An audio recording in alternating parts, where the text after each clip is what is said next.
लोकशाही अधिक बळकट करण्यासाठी आणि प्रत्येक पात्र नागरिकाला मतदानाचा अधिकार बजावता यावा यासाठी महाराष्ट्र प्रदेश काँग्रेस कमिटीच्या वतीने विशेष सखोल पुनर्निरीक्षण अभियान राबविण्यात येणार आहे। या मोहिमेची माहिती देण्यासाठी 9 जुलै रोजी दुपारी 12 वाजता राजापेठ येथील श्रमिक पत्रकार भवन येथे पत्रकार परिषदेचे आयोजन करण्यात आले। किशोर बोरकर आणि समीर जवंजाळ यांच्या पुढाकाराने आयोजित या पत्रकार परिषदेत मतदारांचे हक्क सुरक्षित ठेवणे आणि मतदार यादीतील त्रुटी दूर करून ती अद्ययावत करण्याबाबतची दिशा स्पष्ट केली गेली। या महत्त्वपूर्ण मोहिमेची सविस्तर माहिती देण्यासाठी काँग्रेसचे पदाधिकारी उपस्थित होते।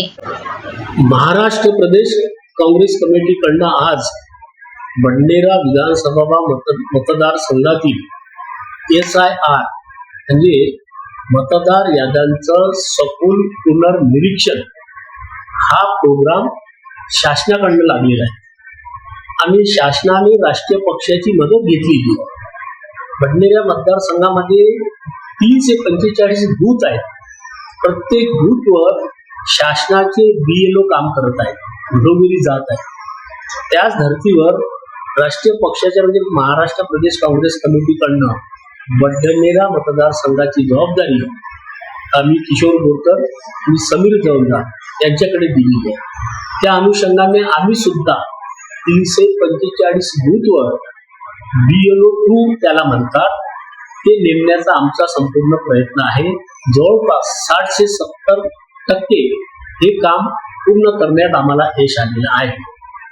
आज या ठिकाणी मतदार याद्यांच्या संदर्भात नागरिकांमध्ये जनजागृती व्हावी, नागरिकांना कळावं की आपण मतदान केलं पाहिजे आणि मतदान यादीत नाव आहे किंवा नाही याची खात्री त्यांनी करावी आणि ती इत्थंभूत माहिती आज आम्ही पत्रकार परिषदेमध्ये वेबसाईट सहितचा नेमका अर्थ असा की एखादा मतदार बाहेर गावी नोकरीच्या अनुषंगाने गेला असेल, एखादा घरचा मुलगा मुंबई पुण्याला, पण त्याला त्याचं मतदार यादीमध्ये नाव बघायचं आहे, नसेल तर टाकायचं आहे, तर ऑनलाईन वेबसाईट आज आम्ही प्रेस कॉन्फरन्स मध्ये प्रिंटेड स्वरूपात आपल्यास देणार आहोत।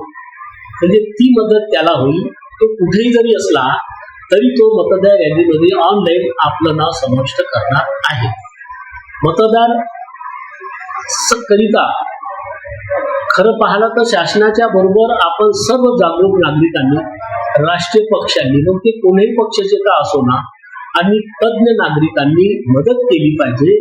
प्रत्येक भारतीय मतदारांचं मतदान कसं होईल, त्यांचं नाव मतदान यादीत कसं राहील आणि नाव गळत असेल तर का गळलं त्याचे संबंधित दाखले आम्ही लोकांनी निवडणूक विभागाकडे देऊन मतदार यादीमध्ये त्यांचं नाव जसंच्या तसं समाविष्ट करण्यासाठी ही मोहीम आम्ही राबवित आहोत।